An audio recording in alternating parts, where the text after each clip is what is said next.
Hello students, तो कैसे हैं आप सभी। आज की वीडियो हम डिस्कस करने वाले हैं ऑर्गेनाइजेशनल बिहेवियर के इंपॉर्टेंट क्वेश्चंस की वीडियो का पार्ट 1, जिसमें हम डिस्कस करेंगे सबसे पहले तो हमें पढ़ना क्या है, यानी सिलेबस देखेंगे कि क्या क्या सिलेबस में आने वाला है। उसके बाद हम डिस्कस करेंगे जो हमारा लेटेस्ट क्वेश्चन पेपर है ऑर्गेनाइजेशनल बिहेवियर का, और लास्ट में हम देखेंगे इंपॉर्टेंट क्वेश्चन। तो आज की वीडियो आप एक तरीके से वन शॉट वीडियो कह सकते हैं। अगर आपका आने वाले दिनों में एग्जाम है तो आज की वीडियो आपके लिए काफ़ी यूजफुल रहने वाली है। तो चलिए वीडियो को आगे बढ़ाते हैं। उससे पहले अगर अभी तक चैनल से नहीं जुड़े हैं तो प्लीज़ सब्सक्राइब करते और वीडियो को लाइक करते जुड़ जाएगा। डिस्क्रिप्शन में आपको टेलीग्राम एंड व्हाट्सएप के लिंक मिल जाएंगे, उसे भी जाकर ज्वाइन कर लीजिएगा। चलिए आगे बढ़ते हैं। सबसे पहले देखते हैं सिलेबस, हमें क्या क्या मेन टॉपिक्स को पढ़ना है। चलिए 5 यूनिट आपकी यूनिट 1 से स्टार्ट करते हैं ऑर्गेनाइजेशनल बिहेवियर। तो सबसे पहले आपको मीनिंग पता होनी चाहिए, उसकी इंपॉर्टेंस पता होनी चाहिए, फीचर्स पता होनी चाहिए और एलिमेंट्स पता होनी चाहिए, और आपको मोडाल्स को अच्छे से रट लीजिएगा क्योंकि मोडाल्स काफ़ी बार पूछे जाते हैं। तो ये तो आपका यूनिट 1 में है जो आपको मेन टॉपिक इसमें से पढ़ना है ऑर्गेनाइजेशनल बिहेवियर को लेकर, क्योंकि पहला क्वेश्चन आपको यहीं से देखने को मिलेगा। देखो, अब यूनिट 2 में हमें पढ़ने हैं 4 टॉपिक। सबसे पहला टॉपिक हमारा रहेगा पर्सनैलिटी। तो पर्सनैलिटी के बारे में आपको बताना चाहिए, सारे फैक्टर्स पता होने चाहिए पर्सनैलिटी के, और जो भी इसके 5 ट्रेड्स हैं वो आपको अच्छे से रटे हुए होने चाहिए, और टाइप ए और टाइप बी को अच्छे से रट लीजिएगा। ये चीज़ आपको सुनना है कि पर्सनैलिटी में हमें इतना पढ़ना है, जो कि मेन चीज़ है। अब आते हैं सेकंड टॉपिक के ऊपर, जो कि है हमारा value and attitudes. Value and attitudes में हमें मीनिंग पता होनी चाहिए, उसके टाइप्स पता होने चाहिए, और जॉब रिलेटेड एटीट्यूड क्या क्या होनी चाहिए वो सारी चीज़ें हमें पता होनी चाहिए। अब आते हैं थर्ड टॉपिक पे, जो कि है हमारा लर्निंग में हमें पढ़ना है क्लासिकल कंडीशनिंग और ऑपरेशनल कंडीशनिंग और रीइंफोर्समेंट। ये 3 मेन टॉपिक है जो कि हमें लर्निंग में पढ़ने होंगे। अब आते हैं आगे हमारे जो कि लास्ट टॉपिक है यूनिट 2 का, परसेप्शन एंड इमोशन। तो इमोशन में इसमें आप मेन टॉपिक इमोशनल इंटेलिजेंस को पढ़ लीजिएगा, क्योंकि इसके आने के काफ़ी ज़्यादा चांसेस हैं। ये मेन टॉपिक आपको बता रहा हूँ। अब चलता है यूनिट 3 के ऊपर। तो यूनिट 3 में हमारी मेन इंपॉर्टेंट क्वेश्चन पूछे जाते हैं मैस्लोस थ्योरी को अच्छे से रट लीजिएगा, हर्ट्ज़बर्ग थ्योरी और XY थ्योरी। इन तीनों में से आपको एक थ्योरी देखने को मिल जाएगी। क्वेश्चन घुमा के देगा, जैसे भी देगा, पर थ्योरी आपसे पूछी जाएगी। फिर आता है इंपॉर्टेंट टॉपिक जॉरी वीडो को भी अच्छे से रट लीजिएगा, क्या रहता है, क्या प्रोसेस रहता है, कहाँ काम करता है, उसके सारे कंपोनेंट्स आपको पता होने चाहिए। उसके बाद आता है हमारे बैरियर्स ऑफ कम्युनिकेशन क्या क्या होते हैं, और प्रोसेस क्या होता है कम्युनिकेशन का, सारे स्टेप्स रट लीजिएगा। अब आता है यूनिट 4 के ऊपर, जिसमें हमारे 3 टॉपिक रहने वाले हैं। सबसे पहले हमारा ग्रुप बिहेवियर, जिसमें हमें फॉर्मल और इनफॉर्मल ऑर्गेनाइजेशन पढ़ना होगा। ये चीज़ आपको समझ में आ गई। फिर आता है ग्रुप डायनेमिक्स, फॉर्मल इन्फॉर्मेशन का डिफरेंस पूछा जा सकता है, तो इसे भी अच्छे से रट लीजिएगा। फिर थर्ड टॉपिक हमारा Tuckman model of group information, और last topic group conversation, group cohesiveness. ये चीज़ आपको समझ में आ गई। दूसरा कॉन्फ्लिक्ट में हमें क्या क्या पढ़ना है, सोर्सेज ऑफ कॉन्फ्लिक्ट और प्रोसेस क्या रहता है कॉन्फ्लिक्ट का। लास्ट टॉपिक हमारा यूनिट्स का लीडरशिप में हमें सारी लीडरशिप पता होनी चाहिए, डेमोक्रेटिक वगैरह जो भी होती हैं आपकी 3 टाइप की लीडरशिप, कंडीशनिंग पता होनी चाहिए, और मैनेजमेंट ग्रेड पता होनी चाहिए।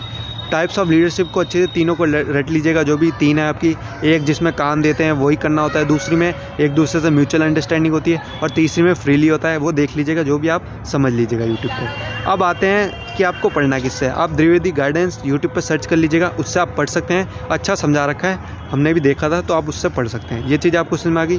मतलब वन शॉट वीडियो जिसमें आपको सिलेबस बता दिया, पढ़ना किससे वो भी बता दिया, और आपको क्वेश्चन पेपर भी डिस्कस कर लेंगे पैटर्न, और उसी के साथ हमारे डिस्कस कर लेंगे इंपॉर्टेंट क्वेश्चन।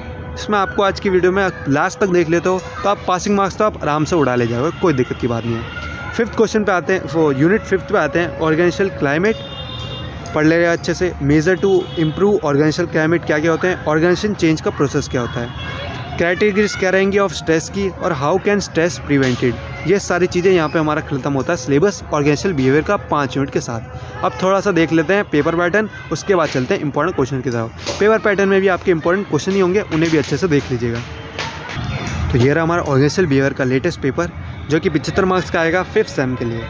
बाकी आगे बढ़ते हैं पहले क्वेश्चन की तरफ। पहला क्वेश्चन हमें दे रखा है, organisational behaviour represent interaction among individuals, groups and organisation itself. Comment on this statement and explain the challenges for organisational behaviour. जैसा कि मैंने आपको यूनिट 1 में इंपॉर्टेंट टॉपिक बताए थे, चैलेंजेस और ऑर्गेनाइजेशनल बिहेवियर के ऊपर पूरा पढ़ लीजिएगा क्या होता है। वही पहला क्वेश्चन पूछ लिया गया आपसे। बी पार्ट में क्या पूछे गए हैं, which model of organisational behaviour depends on the power of boss and manager operation as a part of official authority, discuss this model and its feature. तो आपको सारे मॉडल्स पता होने चाहिए, जो मॉडल पूछा है उसको बस आपको लिख के पूरा डिस्कस कर देना है। अब आते हैं इसके चॉइस पे, what are the contribution discipline in the field of organisational behaviour, to what extent is OB knowledge useful for managers in facing the emerging challenges.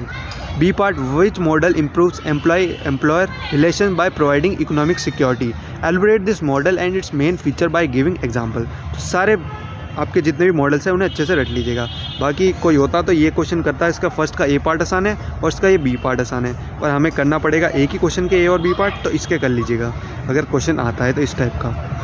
अब आते हैं क्वेश्चन नंबर 2 में, पर्सनैलिटी एक्सप्लेन द फैक्टर्स पूछ लिया गया जो कि आपको इंपॉर्टेंट टॉपिक्स में बताया गया था। Personality bye sitting relative example के साथ बताना है। फिर आगे चलते हैं परसेप्शन की तरफ। Discuss the concept of perception, what are the elements of perceptual process. Perceptual process जो आपको इंपॉर्टेंट टॉपिक्स में बताया था वो पूछ लिया गया है, तो ये सारे आपके इंपॉर्टेंट क्वेश्चन है, इसे अच्छे से रटिएगा। अब आ जाते हैं रीइंफोर्समेंट वाली पे। इस पे क्वेश्चन क्या है चॉइस में, what do we understand by reinforcement in learning, how does it help in shaping the behaviour of people, explain the positive and negative reinforcement strategies. ये बताइएगा। इसके बी पार्ट में दे रखा है what is mean by value, value का मतलब क्या है, explain the terminal and instrumental value, discuss how instrumental value assist in achieving end state of existences.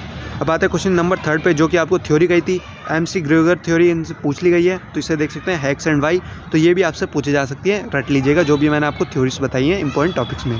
How theory Y improvement over the traditional view that you can motivate employees by paying them more money, ज़्यादा पैसे देके हम कैसे motivate कर सकते हैं, ये हमें इस थ्योरी में बताना होगा। बी पार्ट में क्या दे रखा है, what are the essential characteristic of good communication, इसे तो आप पूरा बना के लिख सकते हैं, और डिफरेंस पूछ लिया गया है फॉर्मल और इंफॉर्मेशन कम्युनिकेशन के ऊपर जो कि इंपॉर्टेंट टॉपिक में आपको बताया गया था। अब आते हैं चॉइस में। चॉइस में क्या कर रहा है, हर्ट्ज़बर्ग थ्योरी, तो आपको बताया था थ्योरी ये पूछेगा, चॉइस में ही दोनों थ्योरी दे दी, जो आपको अच्छे से आती है एग्जाम्पल के थ्रू वो बना के दे दीजिएगा। Discriminate between hygiene factors and motivation factors, to what extent is Herzberg's theory of motivation useful in organisation. B part में दे रखा है explain the 4 quadrants of Johari window, देखिए जोरी विंडो जो आपको इंपॉर्टेंट टॉपिक में बताया था वही पूछ लिया गया है। How can it help in improving interpersonal relations. Question number 4 पे आते हैं, what are the groups formed in organisation, what factors contribute to group coincidence. B part, a good leader need to be good manager but an effective manager must have many of qualities of good leader, comment and distribute between a manager and line. तो इससे आपको statement based question काफ़ी पूछे जाएंगे। ये हमारे question number 4 में choice का क्वेश्चन दे रखा है A part, what is mean by group dynamics, explain how the small groups arise in organisation, also explain the roles of group norms. B part, define the leadership styles describing the situation under which each style is useful, what factor influencing the choice of leadership styles. Leadership का पूरा question पूछ लिया गया है 7 number का, इसे आप पूरा बना सकते हैं जो कि आपको इंपॉर्टेंट टॉपिक्स में बताया गया था। क्वेश्चन नंबर 5 पे आता है, define organisational culture and also explain the main characteristics and components of culture. B part, conflict in organization in inevitable and to some extent even desirable, allocate the statement based question सोल के favourite हैं जो कि पूछ लिया गया है resolving conflicts के बारे में।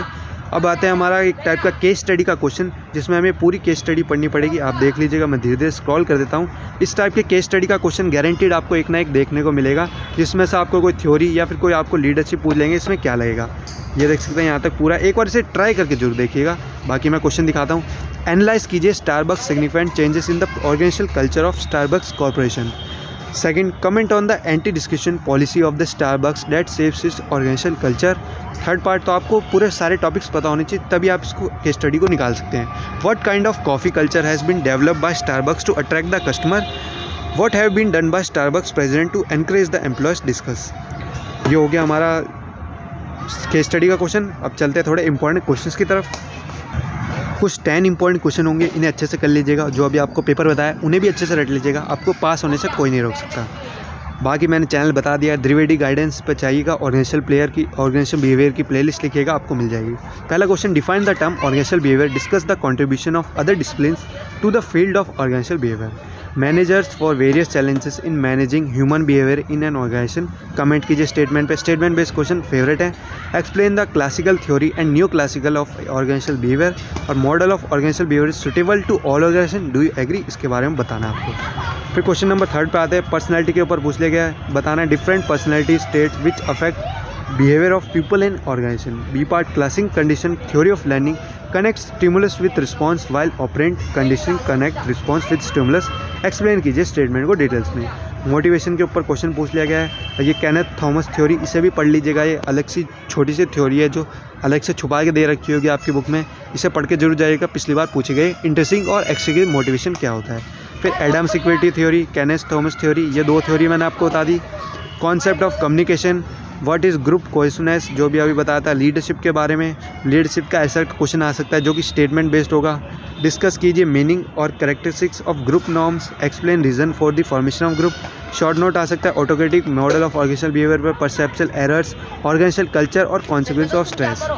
Question number 9, values guide action and judgement across a verified of variety of situation, commenting on the statement, discuss various type of values required to lead an organisation on the path of progress. Explain कीजिए concept perception का। चलिए best of luck आपके exam के लिए, hopefully आपका exam बढ़ जाए। Video पसंद आए तो वीडियो को लाइक करते जुड़ जाएगा।